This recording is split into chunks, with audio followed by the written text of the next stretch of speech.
Mixtape Podcast. What it do? Yo, episode 10, Mixtape Podcast. Life is good, baby. Life is good. Life is real good. You know why? We the 4 seed. We the 4 seed. We the 4 seed. You heard? You heard. I am Josh So Focused, and this is my co-host. French, the co-host. You heard? Oh, I can't see. Fourth seed. I tried to lead in with co-host so you would. I'm still French, the co-host. Playoff start, though.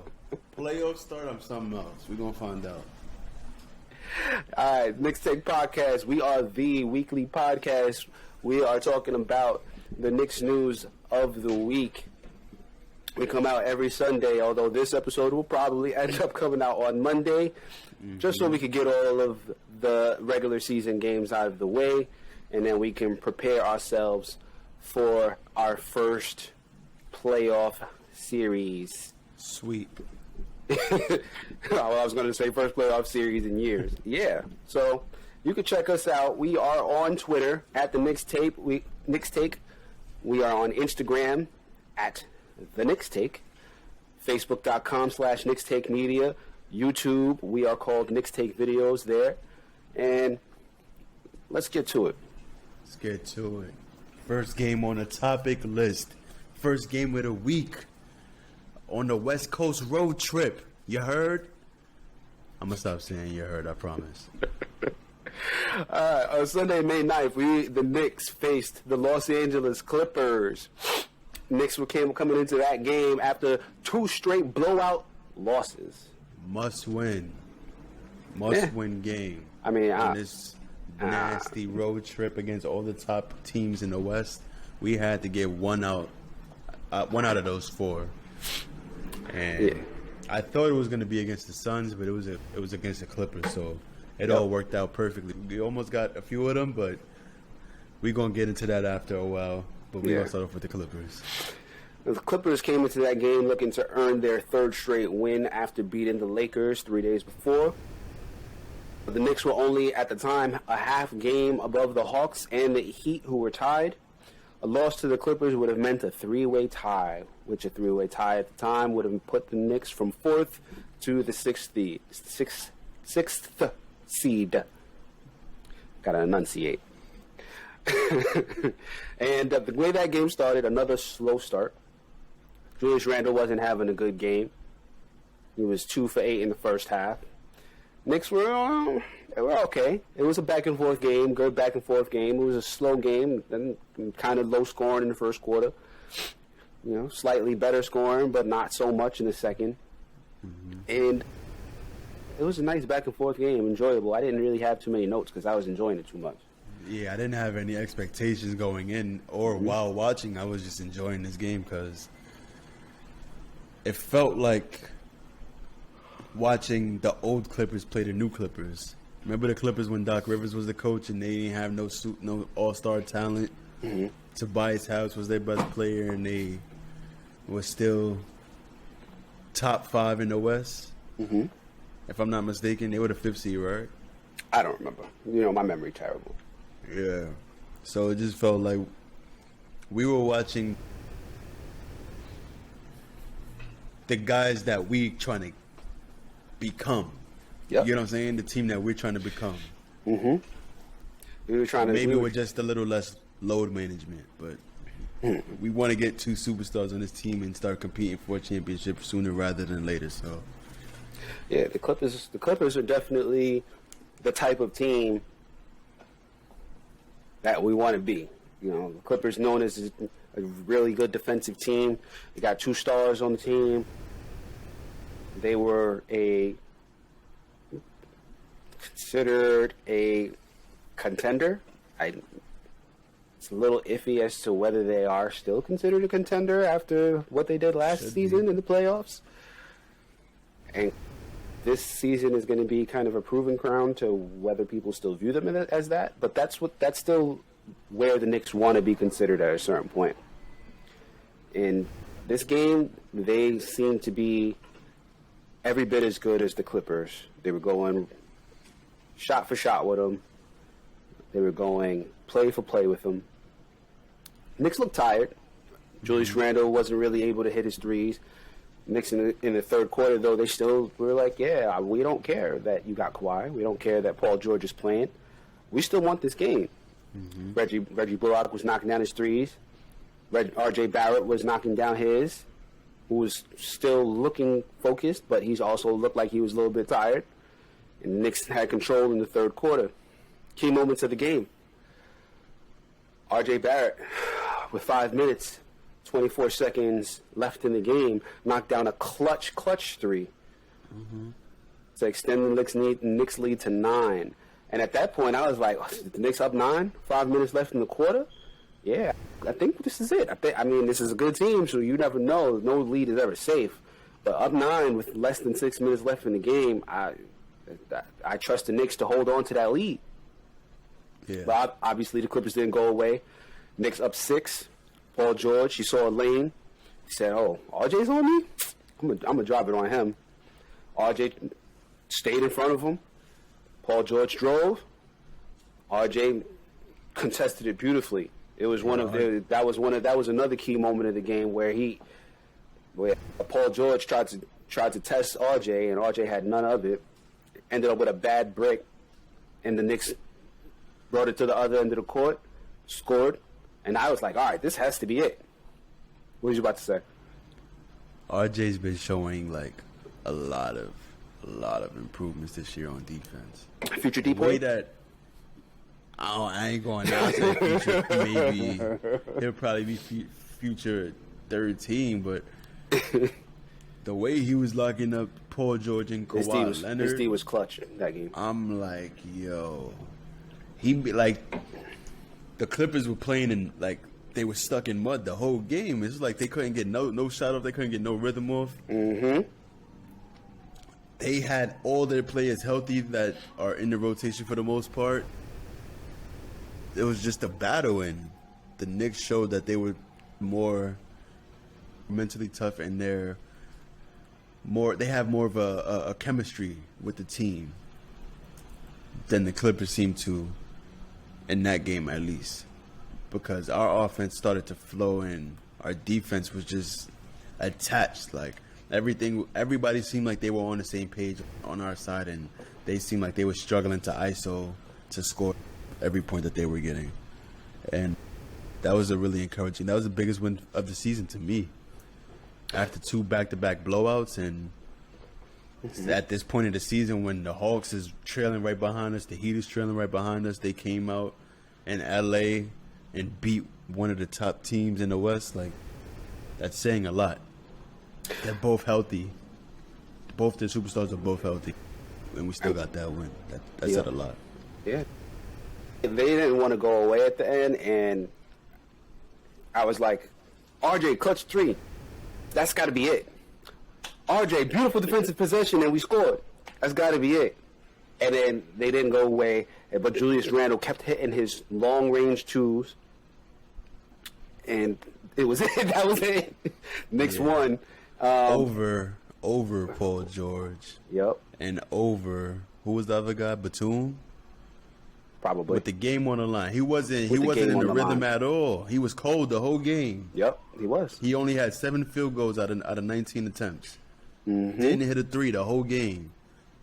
But in the final minutes of the game, when it came down to it, and he knew that shot had to go in for them to win that game. Yep. Sunk both of them without touching the rim. Without touching anything. Star. 106. Star. 100. Knicks win over the Los Angeles Clippers by 6. And I'm going to take 1 second just to see where the Clippers are currently seated. The Clippers are currently seated, they are the 4 seed in the West, tied with the Denver Nuggets. And I don't know if there are any games today that's going to change that, but that just goes to show, like, the Clippers are going to either be the 3rd seed in the West or the 4th seed in the West. They're still a really good team. They have Kawhi, they have Paul George, they have decent players. And, yeah. Another thing about the Clippers game before you transition. Mm-hmm. Frank Ntilikina showed me something in his minutes that he played. Because if you think back, remember he was in that bad shooting slump? Like he was airballing. That continued in this game. Came in. And he kept shooting. He kept shooting until he made his first three. And then he didn't play much after that, but he just kept shooting. He kept with it. The old Frank Ntilikina would have just been passive after that. He wouldn't chased after that shot. But he's showing confidence in his jump shot. He's the best 3-point shooter on the team still to this day. This whole season, that's been his title. Regardless of if he played or not played, he still deserved that title because in the moments that he did play, we needed him to shoot throughout the season. Whenever guys was injured and he came into the lineup, we needed him to pick up where the other guys left off. And he was able to provide something that they couldn't provide, which was elite defense on top of the 3-point shooting that he provided, which is the best on the team. So I see his role growing in the playoffs, but we'll save that for later on in the conversation. For later. Yeah. D Rose also balled out this game too. We should also acknowledge that. Yeah, I had R.J. Barrett, Reggie Bullock, and Julius Randle as our key players of the game. But yes, D Rose, like clockwork, he was the leading scorer in that game. He had 25 points on 11 for 17 shooting, 2 for 3 from 3, 8 assists, 6 rebounds. It's just that when it came to crunch time, those 3 guys were the guys who brought it home for us. And RJ had 18 points. He was 7 of 18, which ain't great, but he was 4 for 7 from 3. 7 rebounds, 4 assists. Reggie Bullock had 24, 5 for 12 from 3.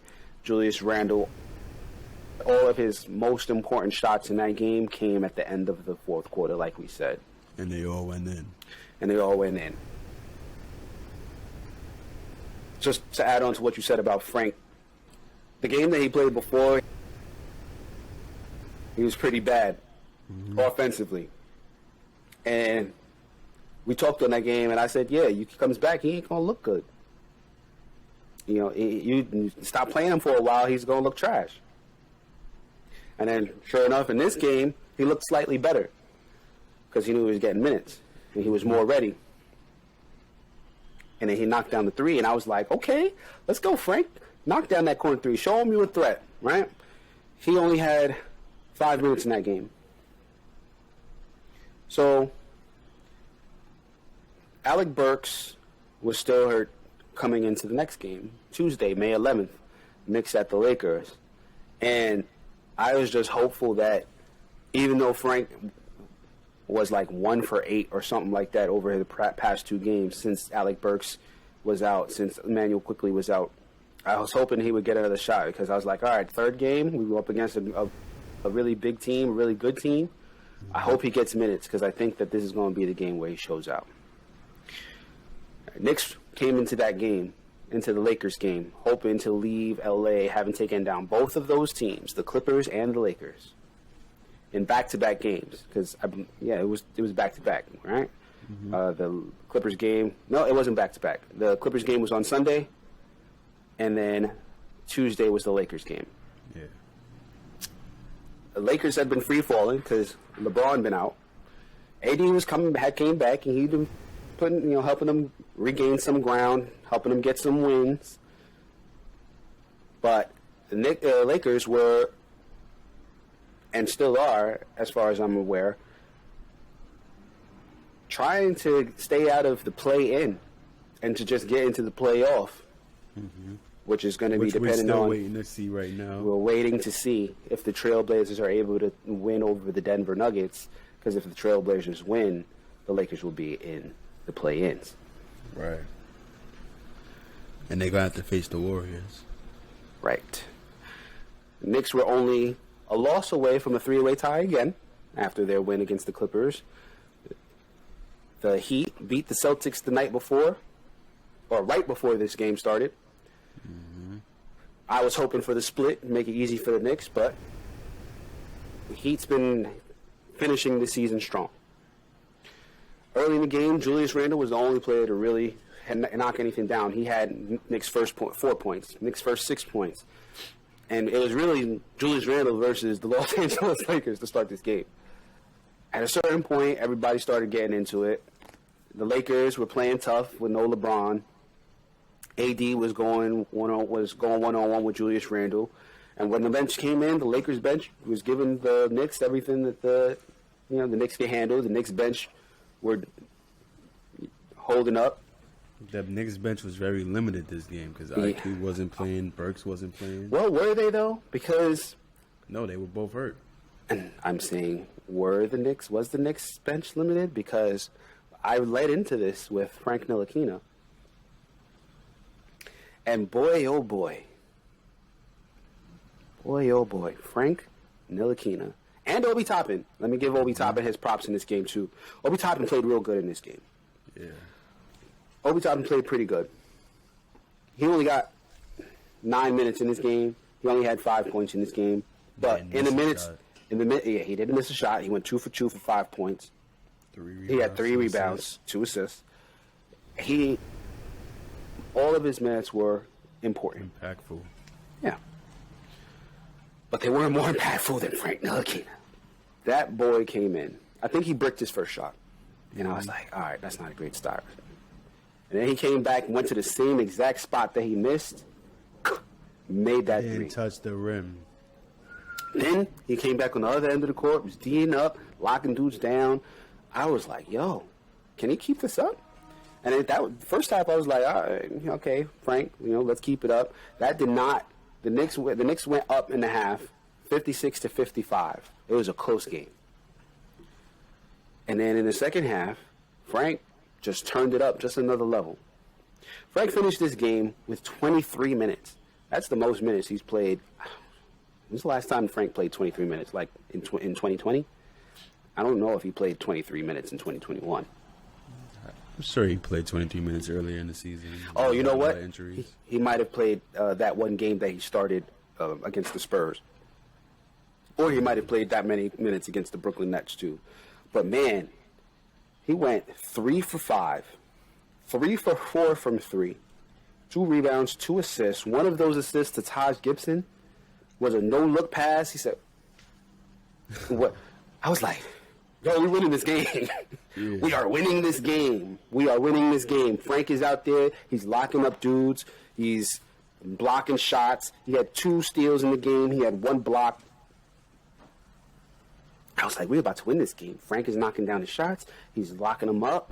AD was not playing. He was getting outplayed by Julius Randle, honestly. Yeah, Julius Randle was abusing him in the first half. He was. He was abusing him. He was abusing him all game, really.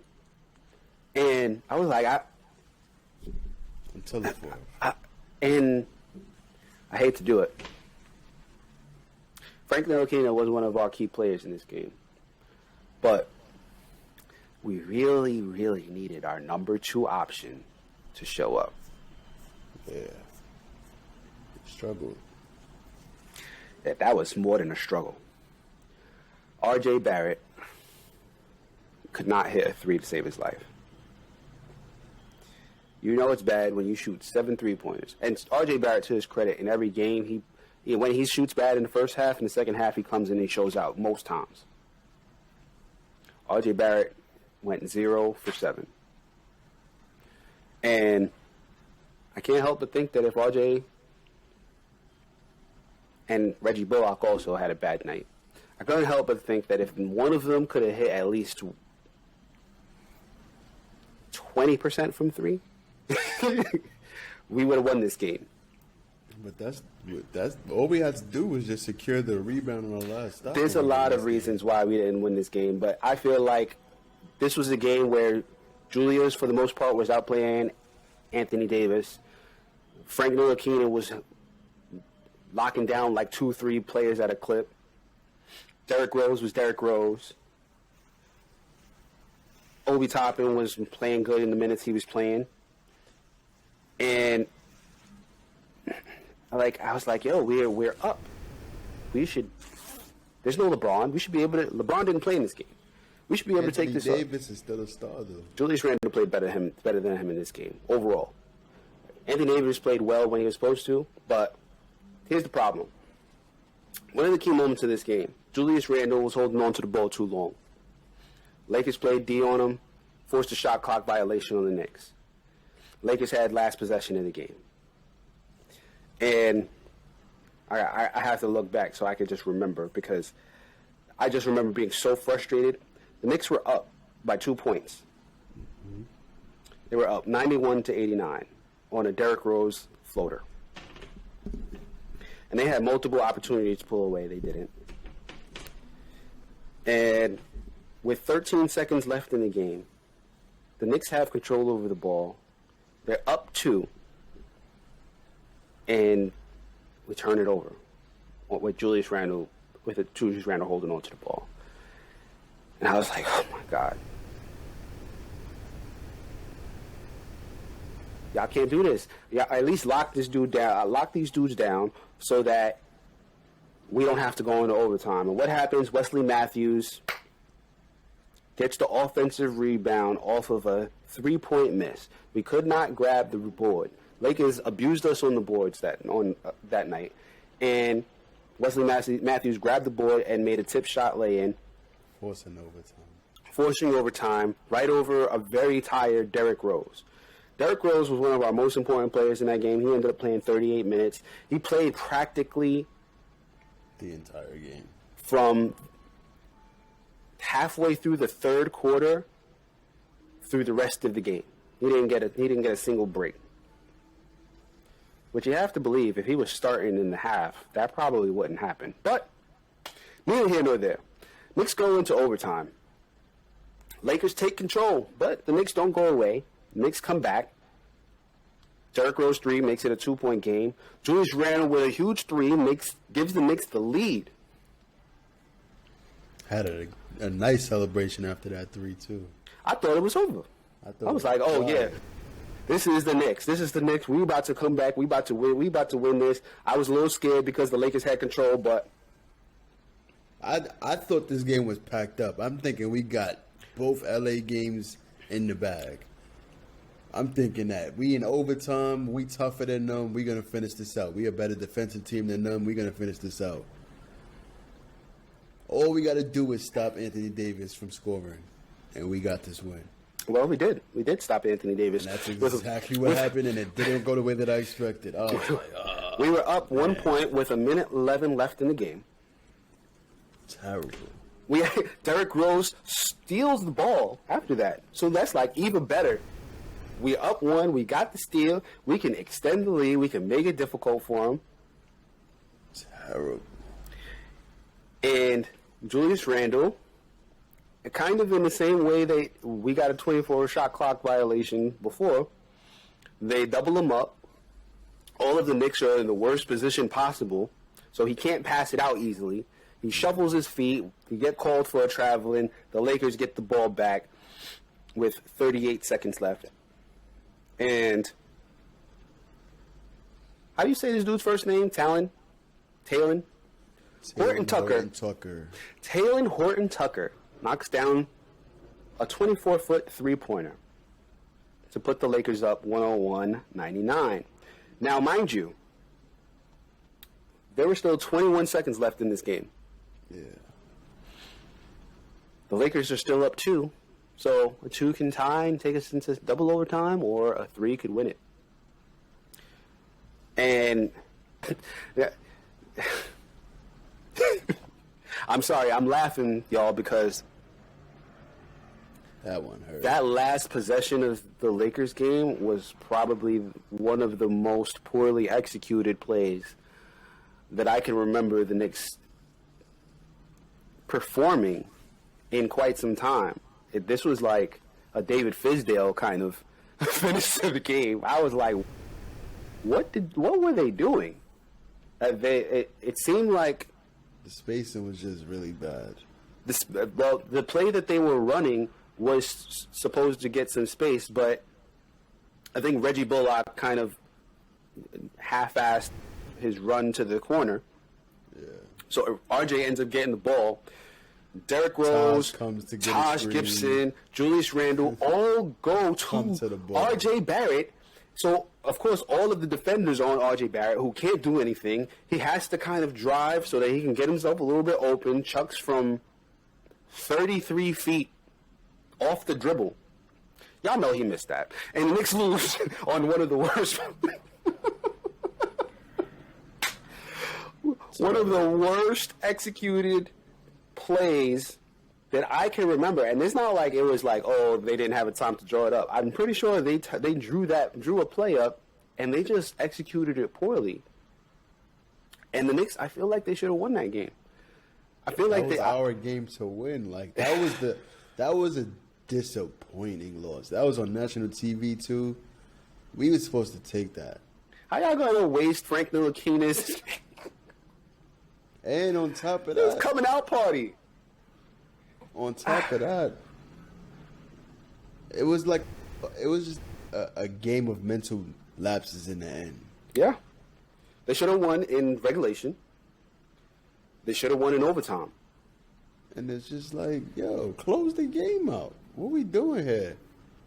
Do we want this game or not? Do we want the 4th seed or not? That game solidified the 4th seed. It would have. If we would have took that game, because if we could beat Clippers and Lakers, we should be able to beat every other team at home. Well, if we remember last week, I wasn't thinking that we were going to beat the Clippers. So when we beat the Clippers, I was like, yo, if we could take this game for the Lakers, we're 4th seed for sure, because I had those last 3 games as a win. Yeah. I didn't think it was going to be a cakewalk. Right. But the way I originally had the way that the end of this season was going to go, I had us losing to the Clippers, I had us beating the Lakers, had us beating the Spurs, beating the Hornets, beating the Celtics, and I was hoping that Miami would lose to either the Sixers or to the Bucks. Yeah. So I after we beat the Clippers, I was like, yo, if this goes out the way that I was thinking, great.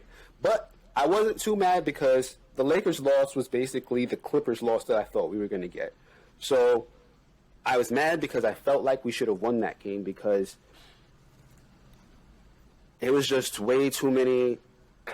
For the end of the season, for a team that's supposed to be going into the playoffs, you can't execute the way that the Knicks did, and that's going to be something that I'm going to bring up later. Thursday, May 13th, Spurs at the Knicks in the Garden. Knicks finally finished their West Coast trip, come back home. Knicks' first game after clinching the playoffs. So even though the Knicks lost to the Lakers, the Boston Celtics started a free fall. And their loss the night before clinched the playoffs for the Knicks, so who could at that point could not fall lower than the 6th seed. At this point, the Knicks still needed to win the rest of their games in order to have a chance at the 4th seed, in conjunction with a single Miami loss.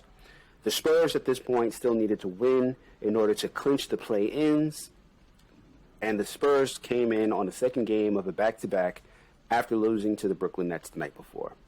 Knicks had no D Rose. He was out with a sprained ankle, but were otherwise healthy. They had IQ back. They had Alec Burks back. I was hoping Frank would get some minutes with D Rose still being out, and I was hoping that he would be a regular member of the rotation.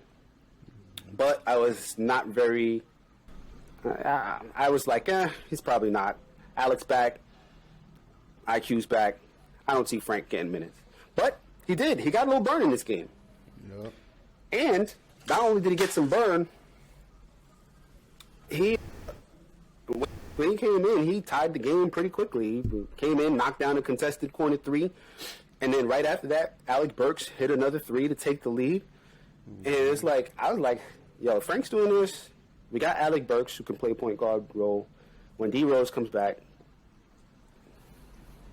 why can't all 3 of these dudes be part of the regular members of the rotation? I'm like, there's somebody who I would like for us to not be in regular member of the rotation, and these guys are contributing. Yeah. So, anyway, it was the Spurs game was a little back and forth, nice little back and forth game. Halftime, Knicks were up 46-43. Knicks had ended the half on an 8-0 run. Emmanuel Quickly, Alec Burks both looked off. I'll say. Wasn't Looked like that they were. first night. Looked IQ like they was looking how I was expecting Burks to look since he was out for a longer period of time. Right. And in that first half, they were they were looking rusty. Yeah. And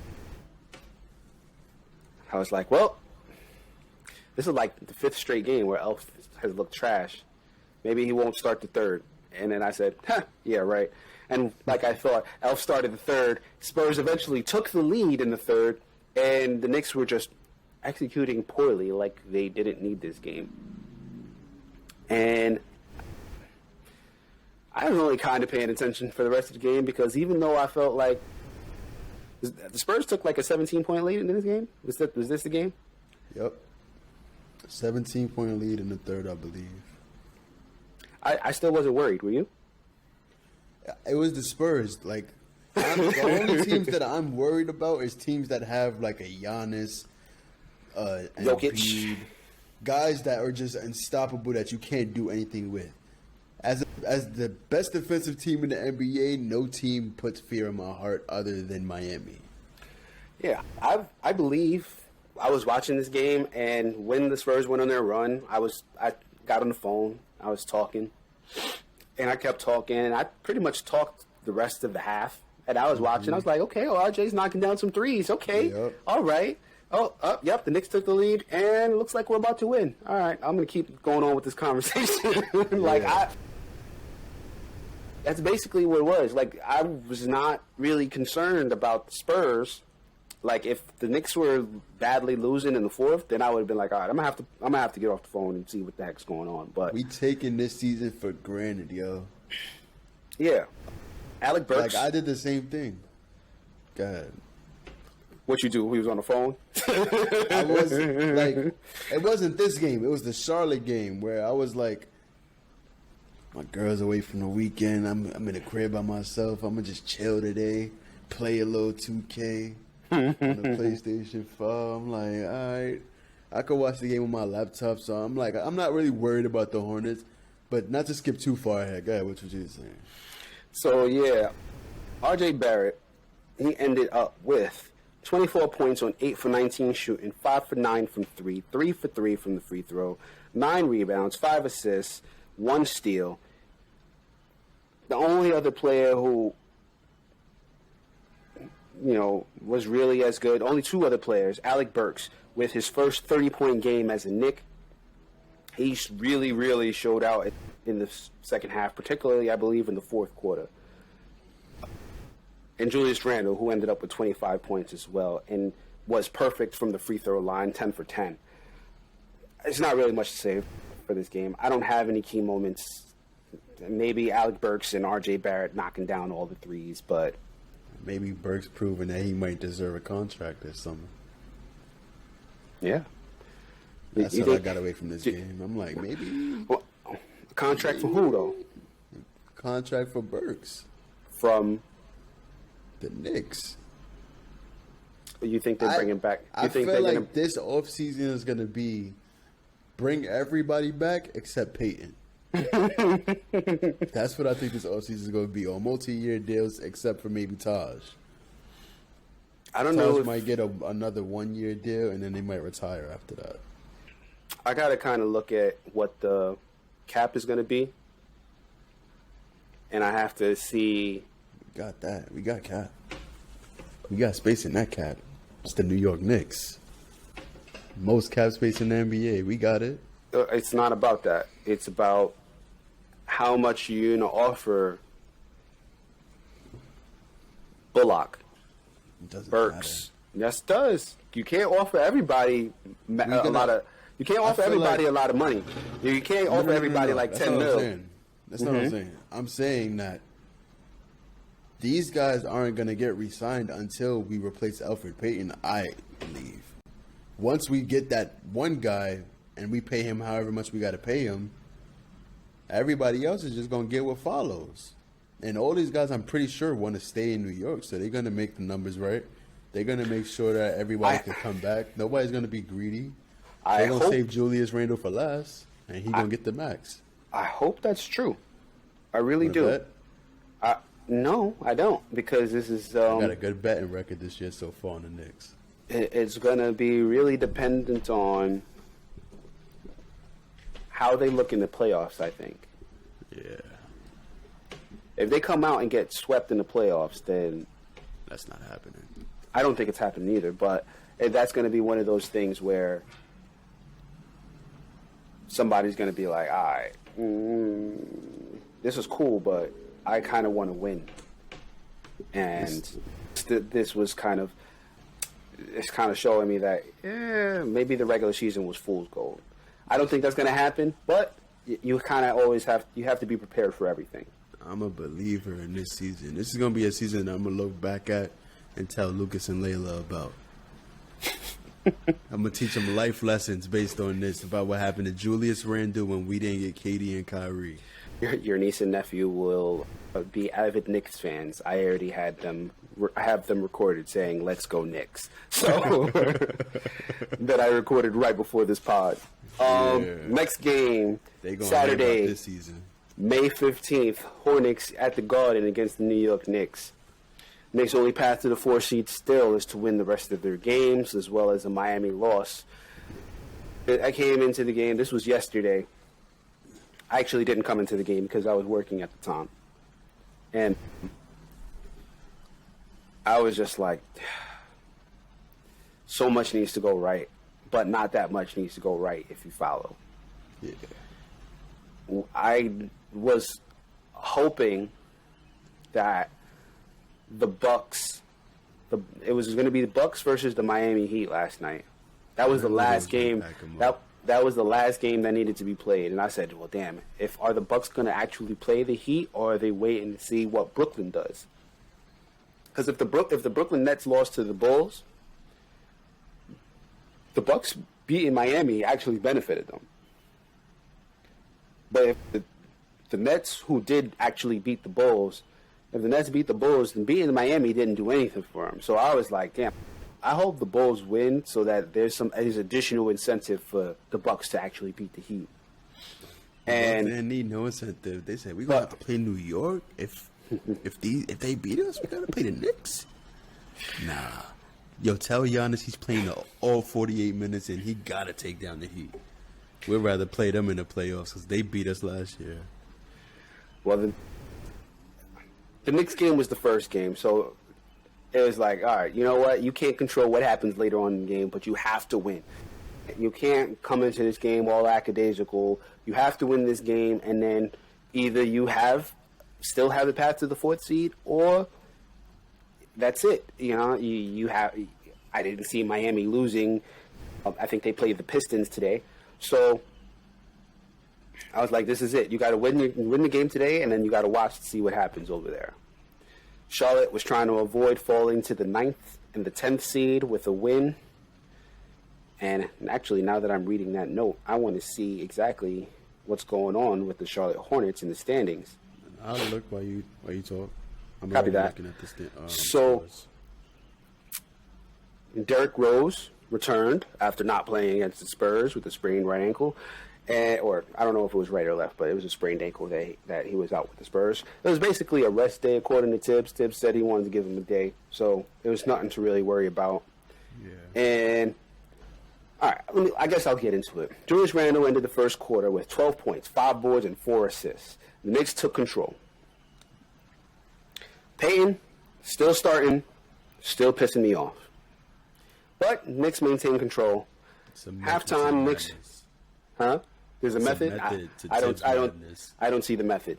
Knicks went into the half up 63. Charlotte had 54. Third quarter, Nerlens Noel locked them down. There was a 2-minute stretch. He had 4 blocks and a steal. Knicks were making a statement. I did not get a chance to actually watch the third and fourth quarter, but I do believe after Nerlens Noel did that stretch, the Knicks stopped executing the way that they were executing before. Charlotte actually took the lead at a certain point. Yeah. I think they just get bored. They're like, let's make this a game and let them come back. But you can't do that. You can't do that if you want the 4th seed. It doesn't matter to me. I understand. Like, all right, maybe Like, yo, let's give these fans something to cheer about. Maybe you let up a little bit, but the way that they executed in the fourth quarter, it leaves a lot to be desired, and it leaves me with a little bit of pause going into the playoffs. This is a game that it does, because if you're getting ready for the playoffs, you have to play how you're going to play in the playoffs. You can't like figure it out in the playoffs.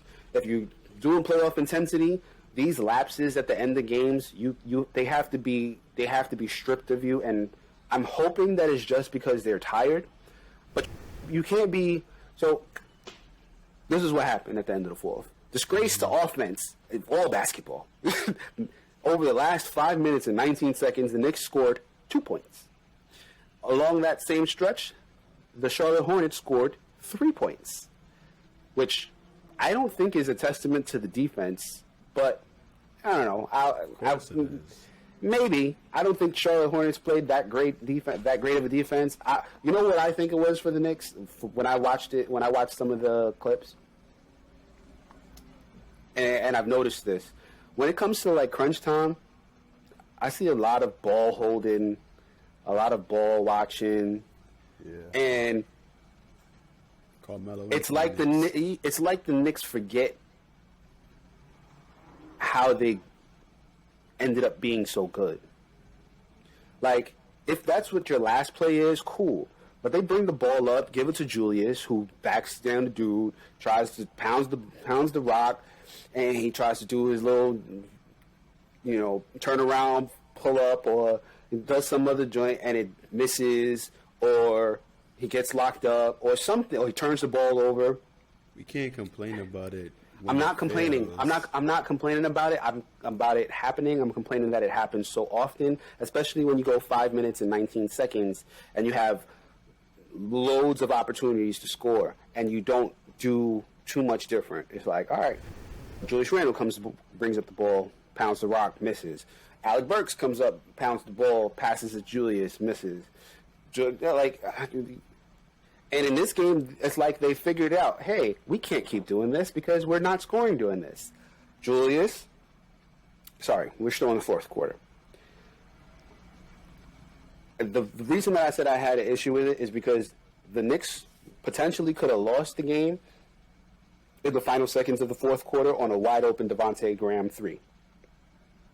And if they would have lost the game on a Devontae Graham 3 after being up that many,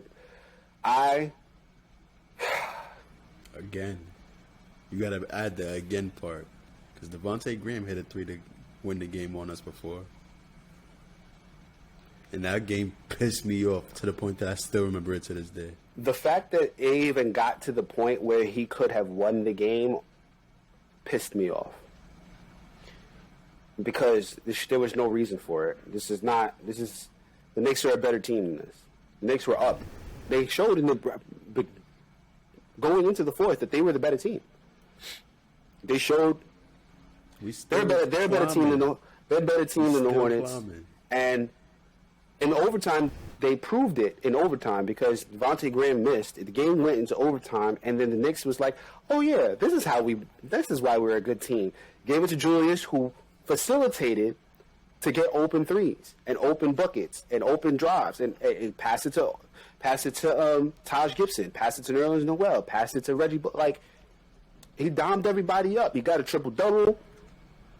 And it's like, hey, this is why you win games. This is not because you're hero man and knocking down all the shots, or it's not because, you need a clutch shot and you got to go one-on-one. It's executing perfectly as a team. And the Knicks keep forgetting that at the end of games. I feel like they forgot that against the Spurs at a certain point. They forgot that against the Lakers at a certain point. And they forgot that in this game. And thankfully, in overtime, they remembered this is why we win games. And they just took over in overtime. Was the key moment. I just read your key moment. I just read your key moment in the notes. What I said? Noel blocks LaMelo at least 12 times. Yo, he was punching, like, it was like he had something personal against LaMelo. I'm like, yo, damn, he's punching that shit hard. LaMelo did not have a great night in that. That I do remember. Yeah. And Noel, at the end of the season, I got to give it to Noel. Like, wait, before you go to Noel, I wanted to say something based on what you were saying, right? Okay. Because you were saying how we should You gotta play, basically just stick with the same format that we've proven that we're accustomed to watching throughout the season.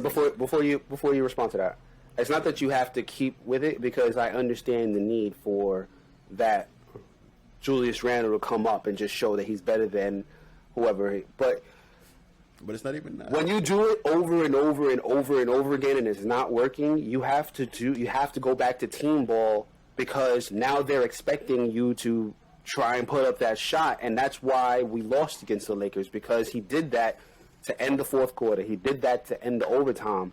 That's not why we lost. And they locked us up, and they were expecting, because they're regardless of the fact that they didn't have LeBron, good teams are going to know, like, oh, this is what you're going to do. We're going to stop that. We're going to stop that by hook or by crook. We're going to stop it.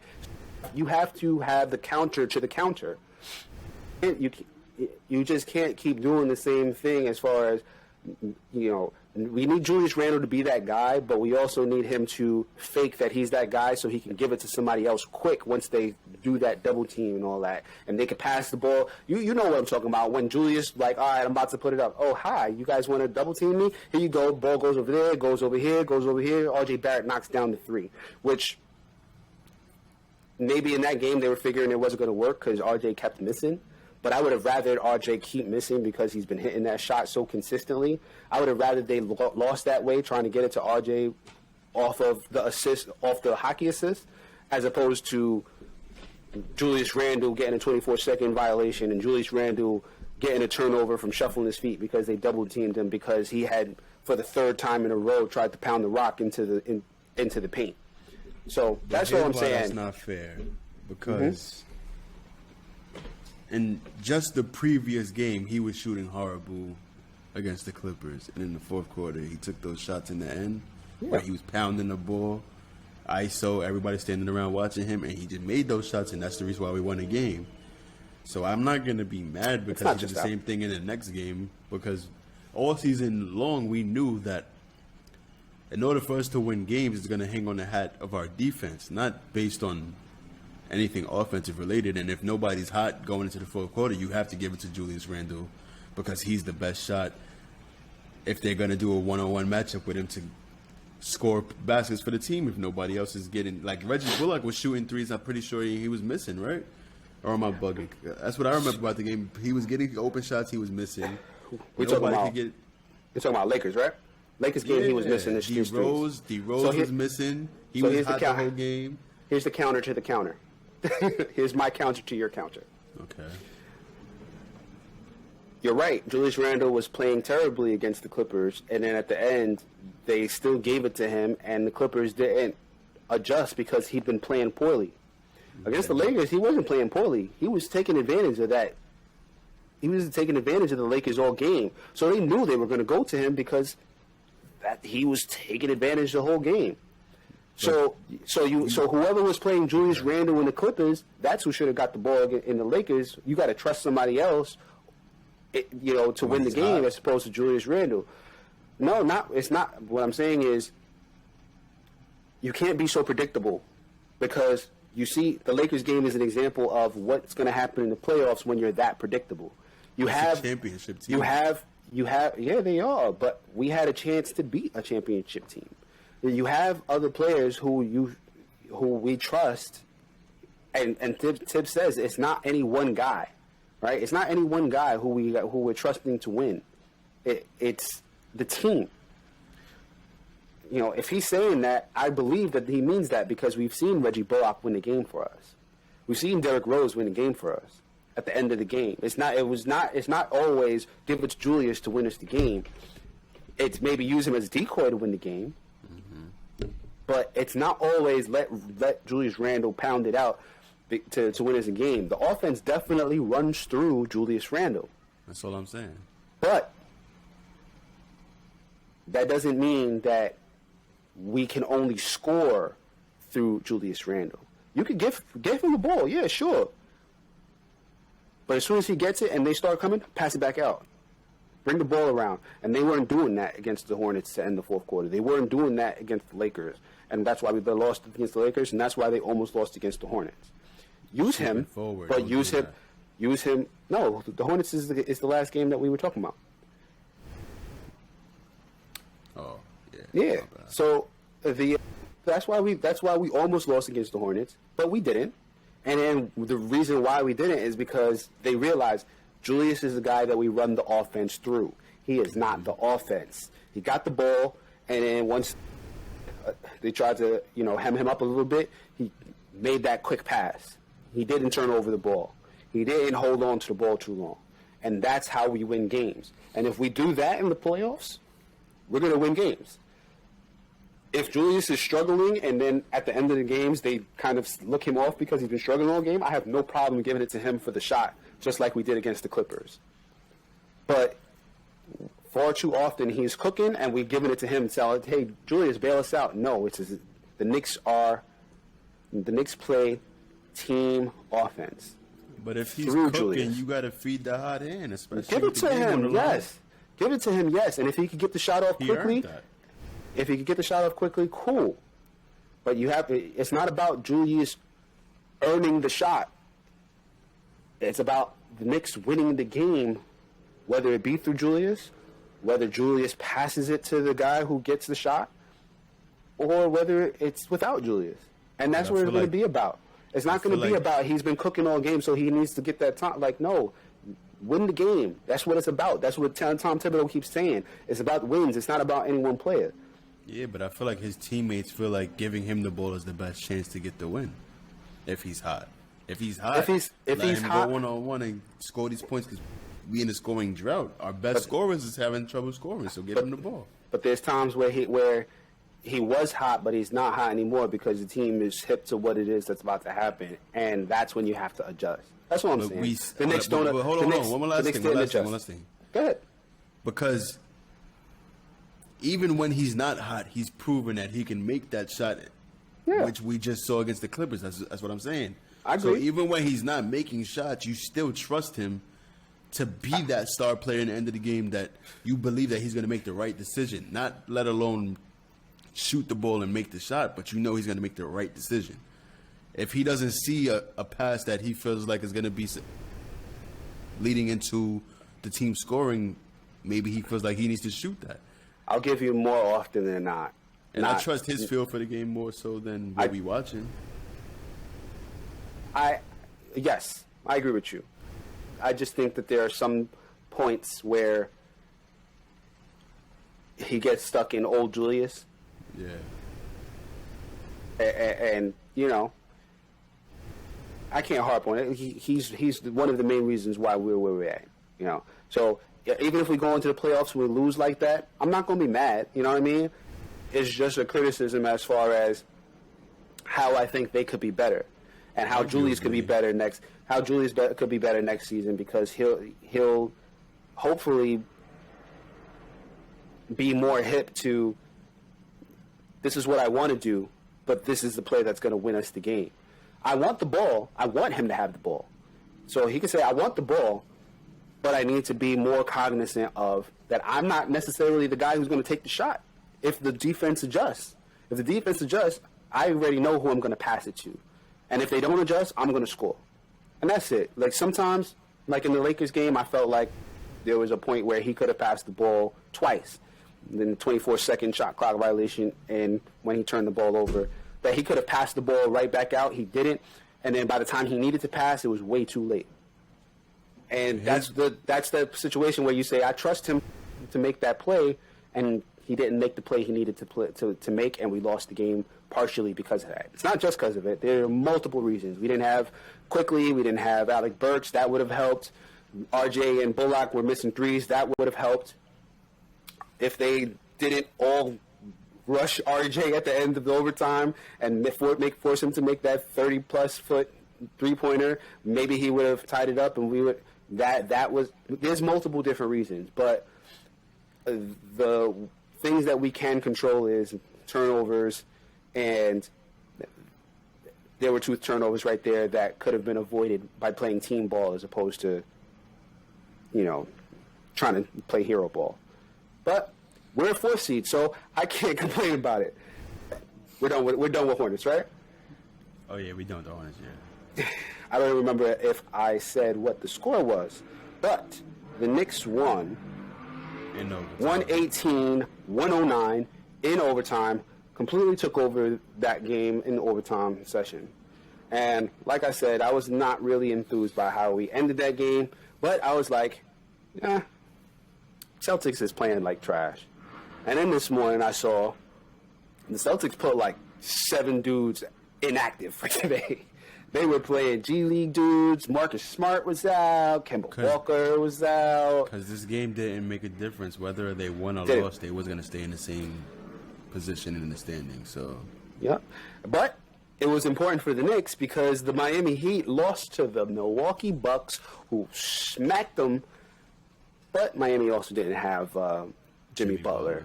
So it's kind of like, Now we need to see what y'all do when he plays y'all in the series. If the Heat, well, no, the Heat are going to make it because it's 6 seed. But if Jimmy Butler is playing, let's see what it is. Let's see what it's hitting for. Yeah. But I was happy. I was like, all right, now it's solely on the Knicks. Knicks needs to just take care of a team who's not really a team, who hasn't really played, who doesn't really have any starters. So Sunday, May 16th, Boston Celtics at the New York Knicks in the Garden. Important. Like I said, the Knicks needed to win this game. Miami lost against the Milwaukee Bucks. Boston had nothing to play for. The win didn't mean anything for them. Loss didn't mean anything for them. And we had everything to play for. Knicks played pretty much everyone except for Mitch and Luka Vildoza, who's probably not going to see any time until the summer. I didn't even write down who the Celtics didn't have playing, but they were pretty much missing everybody. The Celtics ran out a starting lineup of Langford, Williams, Pritchard, Ojale, ex-Nick, and once a Nick, always a Nick, Luke Cornett. So, yeah. Oh, Jabari Parker played off the bench. We'll get to Jabari Parker because that's the only thing that I know about this game is that Jabari Parker was cooking. Yeah. And the only other thing that I know from this game is that Taco Fall was called Taco Bell. The Knicks came into this game needing to win. They came out first quarter. I was again at work for this game. I was watching. I can tell you what happened in the first quarter. The first quarter came. Go ahead. Right. First quarter came. You saw the intensity from the jump.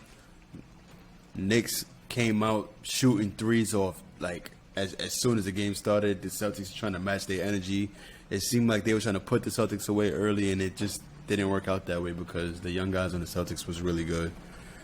Romeo Langford is a former lotto pick of the Celtics, and he's just been struggling with injuries and stuff like that. But he's a real solid player. He's been like one of the guys that they're most excited about playing, I guess, as a backup to Tatum. So when I saw he was playing and I saw Luke Cornett is playing, I know like these guys aren't going to give us. Say it again. They're players. They're players, but they're not to that level where they should beat us.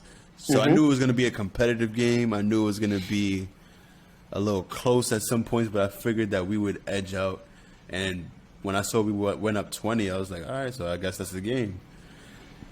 And coming back from halftime, we had like a good, 15-point lead? We had a 15-point lead going into halftime. Yeah, when you were talking about the first quarter, I went to the second quarter to see, like, I saw at the end of the first quarter that it was like a 1-point game. And I was like, and I think the Knicks were losing. I was like, how in the hell are the Knicks losing at the end of the first? And then I left and I came back and I saw it was halftime and the Knicks went up 54-39. And I just now looked at the play-by-play. At one point it was 42-37 Knicks, 42-38, 42-39. And then after it was 42-39, that was as close as it got. The Knicks just started hitting three-pointer free throws, alley-oop, a layup, another three-point. Like, they went up 54-39 after that stretch just on, I guess, the Knicks just executing. Yeah. So, tell me what else happened, because I all I know is I got to the end of the game, and it was a game again. So what happened? Yeah. Well, coming out of halftime, the Celtics was working on like chipping away at that lead the whole third quarter. I'm trying to remember this correctly. I remember we did end up coming back, building a lead, and then they ended up breaking the lead down again until It was 69-50 at one point. yeah. And they worked their way back into the game. 74-54. So it was a 20-point game in the third quarter. 21-point game. Yep. Because it And got they big. came They scored. back. Yep. Fourth quarter, start of the fourth quarter, the score was 65-77. And we started to like pull away a little bit. That's when they came to the 20-point lead. And then, yeah, they just like they got hot from three. We went cold, and that's what made the score look the way that it is now. Like we scored 96 points in a game where we had 90 or 91 like halfway through the fourth quarter. We went into a shooting slump, and I feel like we were getting a lot of like just stupid turnovers, traveling on fast break passes.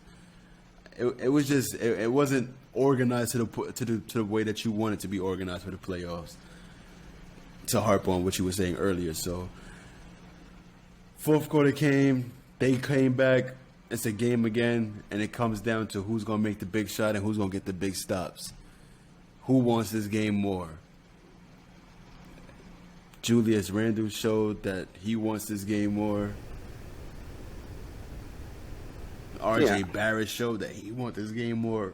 Reggie Bullock showed that he wants this game more. Like, I want the one thing that I got from this game a lot, or that I wanted to harp on, was the fact that RJ Barrett is really looking like a solidified number 2 option against some teams. Like, he looks like someone who's going to be an all-star. He looks like someone who's going to be solidified in their position in the NBA for the long term.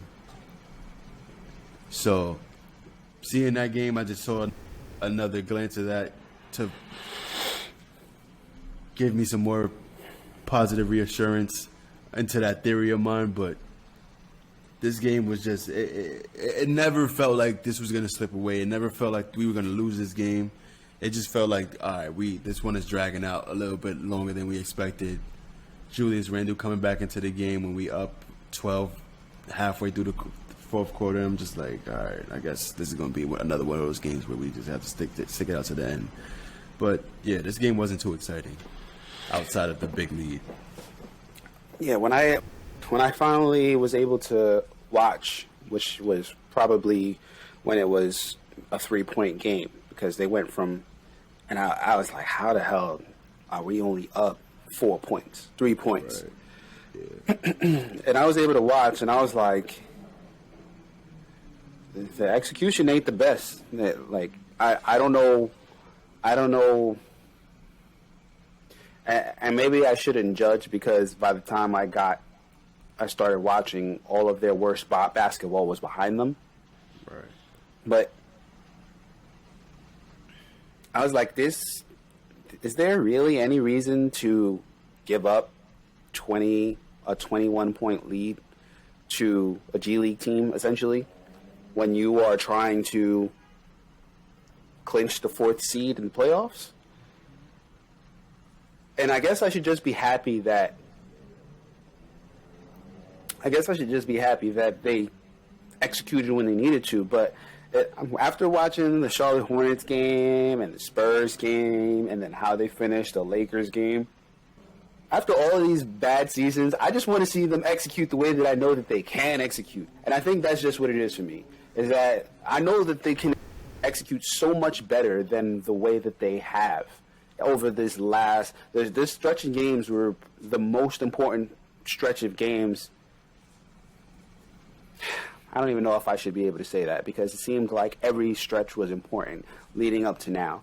Every stretch of games was important in order for them to get here to be the 4th seed. But you're coming into the playoffs and you're trying to get into that playoff mode, and I feel like now you should already be at playoff mode. So I should not see the poor execution in the Lakers game, the poor execution in the Spurs game, the poor execution in the Hornets game, the poor execution in the Celtics game.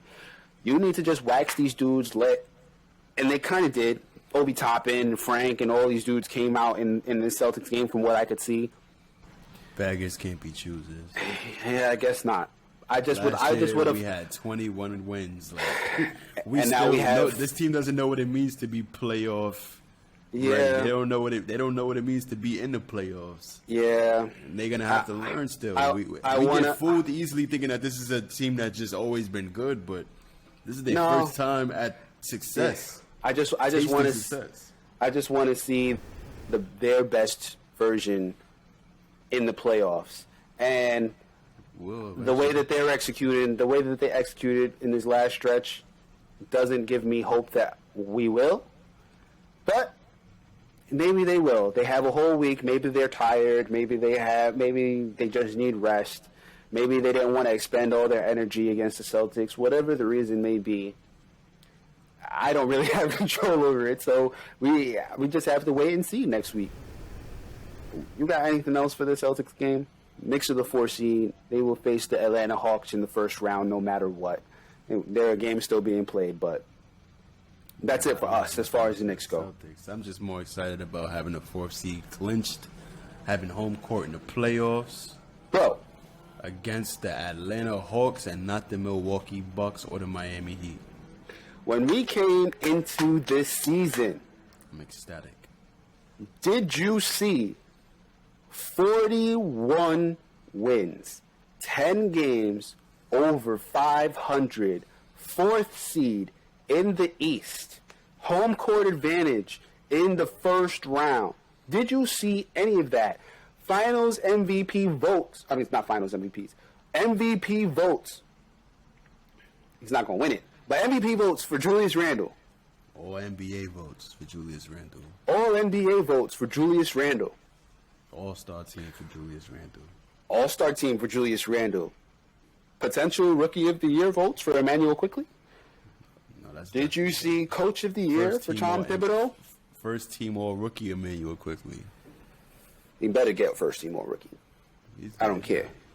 There's some haters out there, yo. But did you see any of this? I think Derrick Rose should get some 6th Man of the Year votes, but I don't think he's going to win. I feel like he's the second best 6th man in the NBA behind Clarkson. But I feel like to start the year, I thought that if everything went perfectly right, if we got the best out of everybody improved, RJ improved to be a different type of player, Julius got traded for chips, Emmanuel Quickly and Obi Toppin show out to be stars. I'm thinking like we could get like a good 30 wins, 29 wins. I'm thinking that's if everything goes right. Vegas had the projections at 22 wins? 22. I know that I was listening to Macri earlier today. We had the lowest over-under predictions in the league with that 21 wins. And we damn near doubled that. Damn near doubled it. And we had 20 more wins than we did last year, which is one of the biggest turnarounds in any franchise that hasn't had a huge overhauling roster change with all-stars and stuff like that. Like Boston did that with KG when they traded for him when he came for the Timberwolves. They was like a lottery team the first year. Amazing. And then they end up winning the championship the next year. So you know what that means, right? You know what that mean, right? What that mean? Big 15. Anything is possible. Oh, man. As long as Alfred Payne get waived. I forget what I was about to say to you, bro. Oh. You was going to be like, yo, you know what? You always right. Shut up. Most improved player, Julius Randle, or do you think It's nothing to think about. RJ Barrett getting that? Most improved? Yeah. I think he'll get some votes. I think they both might have a case for that. Most improved player. I think Julius Randle should win it, though. Was there any Knicks news this week besides us clinching the 4th seed? Clinching the playoffs? Mike Breen is in the Hall of Fame. Okay. Mike Breen got inducted to the Hall of Fame yesterday. Legendary, iconic sportscaster. Always talking over the Knicks games with Clyde, so I felt like that was a big deal.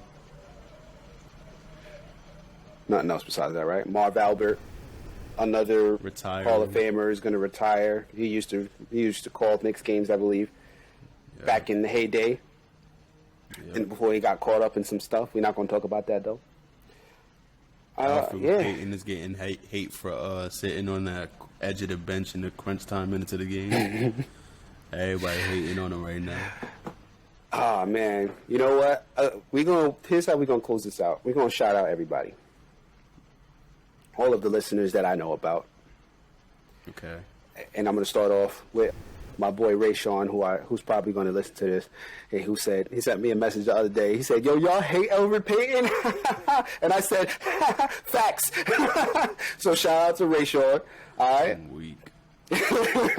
Shout out to Uncle Ian, who I know listens to this. Shout out to you. Shout out to all the Sanderfords that's listening to this. Shout out to Uncle Wayne, who apparently is listening to this. Shout out to our dad, Ayaka, who listens to this. Shout out to our mom, Nilda.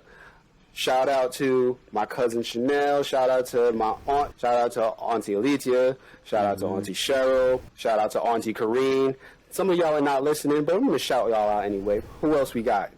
Yo, shout out to Bill Gates. He's single now. Shout out to Bill Gates, I guess. Okay. He's single now. Shout out to my boy LeVar, who occasionally listens to this. Shout out to my hater Nets fan, Thomas, who doesn't listen to this, but he'll get a shout out too because I mentioned him because he was the dude who bet against me with the spread against the Knicks and lost with the Brooklyn Knicks game. Gave me a 12-point spread. Out of here. Nets suck. Shout out to Tanya, who I supported her Secrets Direct link in one of the earlier podcasts. Shout out to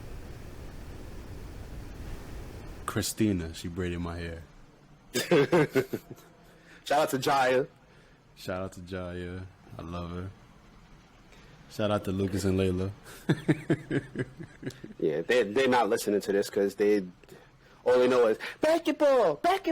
Yes, Daddy's gonna watch basketball. We're gonna turn off. To you right now. We're gonna turn off your Blippi and all that stuff. We're gonna turn that off because Daddy's got a Knicks game to watch. I taught Lucas that. You know that, right? What? Basketball. Did you? Yeah, because he used to always point at this hoodie, and I'd be like, "That's a basketball." He's like, "Basketball." I don't know who. I feel like I'm forgetting so many people, but anybody who's listening, if I ain't shout you out, we're going to shout you out in the next episode if y'all listen. And we thankful for y'all, everybody who listens. Oh, shout out to Nicole, my co-worker. She told me she listens. Shout out to Quelly Jet. My low man just put out a mixtape. Go listen to it. It's called Summertime Vibes. If you like rap or love. If you in love, right, and you like rap, listen to it. Shout out to Gotti B. Shout out to Gotti B. Intro music is fire. He got he got something coming out soon, but you can go listen to all his old music if you like the intro music. G-A-T-T-I-B. Gotti B. Find him anyway. He's a little bit of a big deal. I think that's my brain don't work. It's been a long week, and it's so good that it concludes with the New York Knickerbockers clinching that 4th seed with a victory. And for the first time in a long time, I feel hope that is sustainable as a Knicks fan. Y'all don't understand. If y'all not real Knicks fans and y'all just listening because we're here, y'all don't understand that it has been over 20 years since the Knicks have assembled a squad that not only is good, because they've had good Knicks teams over the last 20 years, maybe 2, but they've had them. But this is the only Knicks team that they've assembled that has a future, that has a baseline that is good and can improve. And there's hope for the future. There's hope that we can get more pieces to add on to what we already have, as opposed to adding a piece to make us good. No, we're already good. And now we can add pieces to make us great. Now we can add pieces to make us championship contenders. But we have guys that are already here who we can hold on to for as long as possible, that is just going to sustain the momentum that we already have. Last time the Knicks were good, we had Carmelo Anthony, but we were only good because we had a bunch of... Okay, I see you, BX. And it's because we surrounded him with veteran players who knew how to win, who could get us to the playoffs, who can help us win. Most of those players were retired the next year or hurt or whatever, and that was the last time we were good with that Melo team with and you knew it Jason had Kidd and Rasheed life. Wallace. Yeah, it had a shelf life. If they didn't win that year, maybe they would win next year with the same players. But Jason Kidd, I think, retired after that year. Rasheed Wallace retired after that year. Kurt Thomas he tore something in his foot in a game and finished that game off, and like we lost him, and that was like, damn, that's a big loss for us. Him, Kurt Thomas, Rasheed Wallace, Pablo Prigioni was part of that team. These are all 30-plus-year-old players, and that was a great team full of veteran players. But you know that this was a flash in the pan. This was not going to come back. We're not going to see, if they didn't win the championship that year, we probably weren't going to see the championship. Whereas this team is mostly 26 years old and younger. There's no 30-year-olds on this team outside of maybe Taj Gibson, who can come back and still be good. Like if Taj Gibson comes back, I can see him playing the same way he did, or even better next year. Because he's just consistent. He's tough. He's not about to retire. Yeah, he's not about to retire this season. Like, he'll come back next year and be good. And outside of that, who are our oldest players? Reggie Bullock, still in that prime of his career. Julius Randle, entering the prime of his career. R.J. Barrett, 20 years old. Emmanuel Quickley, 22. Like, this is a team that we can keep for 4 to 5 years easily. Yeah, we have some players that have been helping us. Derrick Rose, Alec Burks. Derrick Rose, I think, is 31 or something, 30 years old or 31. But he's not about to retire. He'll be back, and he'll be just as good as he is now. And he'll come back. Or he'll probably most likely come back. Alec Burks. 32. Like, these guys are guys who can come back and can help us be better next year. And we can add to this group. And even if these guys don't come back, we can replace them and we'll still be good. You guys don't understand how key this roster, the way this roster is constructed, how key it is for the future of the New York Knicks franchise. We not going nowhere. We here. We here. We are here. And we're not going nowhere. We're not just going to be in the playoffs this year. We're going to be in the playoffs next year, and we're probably going to be in the playoffs over the next 3, 4, 5 years. Yep. I trust the leadership in this franchise. And it's so good to be a Knicks fan right now. So good. And with that, I got nothing else. You got anything, French? I haven't been a fan of a playoff team since I've been a Knicks fan. Every year that I've been a fan of the Knicks, they've been bad. So this is the first season that I get to enjoy winning basketball. And the fact that it's this season makes it like a really memorable season for me personally. This is a great team. This is a great team. This is the team that you want to root for. This isn't a fluke. This isn't something that, like, even like when you compare the Knicks to other teams that made big improvements from last year, it's a difference. The Suns got Chris Paul. The Hornets got LaMelo Ball. Like, people like Max Kellerman on ESPN and all of them, they talk about the Knicks as if they like a scrappy young team that you ought to be out on the look out for in the future. Like, that's the Hornets. That's not us. The Hornets is the young little scrappy team who's good at scoring. We the tough team. We're the team that's gonna make you earn every basket that you want to go out and get. You're gonna have to earn every possession. You're gonna have to earn it. You're gonna have to prove that you want this win more than us. That's the difference. The other teams don't got that. Other teams don't have that aura. Other teams don't have that reputation about them outside of their fan base. When you hear other players talk about the Knicks this year, they talking about, oh, that's the best defensive team in the NBA. Them dudes is tough to play against. They don't take no possessions off. And it feels good to know that other teams respect your team and see the same things that you see when you watch this team. Like, you see this team is tough. You see that this team is not going to be overlooked when they're going against a team now. You see that teams are going to be like, you see how LeBron didn't want to come back against us? He's like, nah, the Knicks is too tough. I ain't trying to be working hard on my first game back. We didn't even speak on that. They was hurt to death. That Lakers team was hurting after that game. AD was limping. It was like, this is a tough team.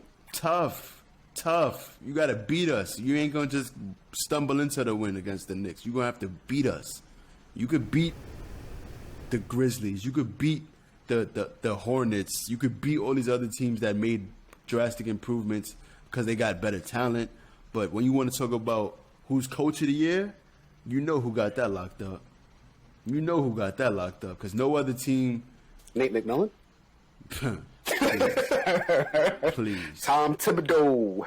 No Tibbs is getting that because the roster from last year compared to this year is the same minus 2-3 players.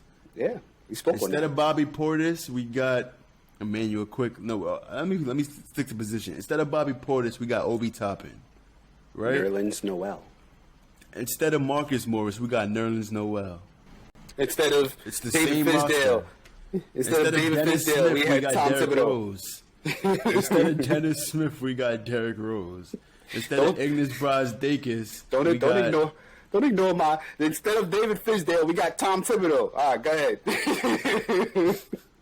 Because this just makes Tibbs made Fizz look bad. He took the same team and got essentially 41 wins. Man, 41, you heard? 41 wins this season. Knicks is here, they're here to stay, you heard?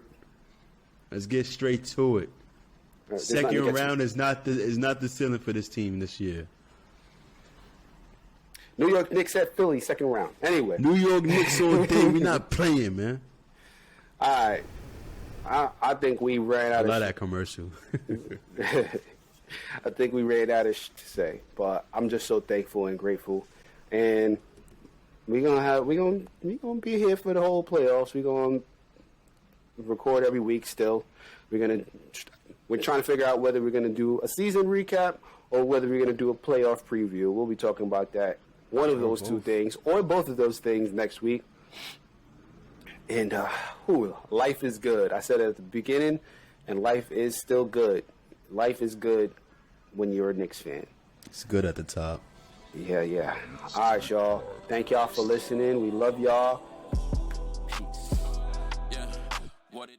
That intro music was Broadway Boom by Gotti B, formerly known as Bugatti Blade. You can find us on Twitter at The Knicks Take. You can also find us on Instagram, Facebook, and YouTube. Thank you for listening.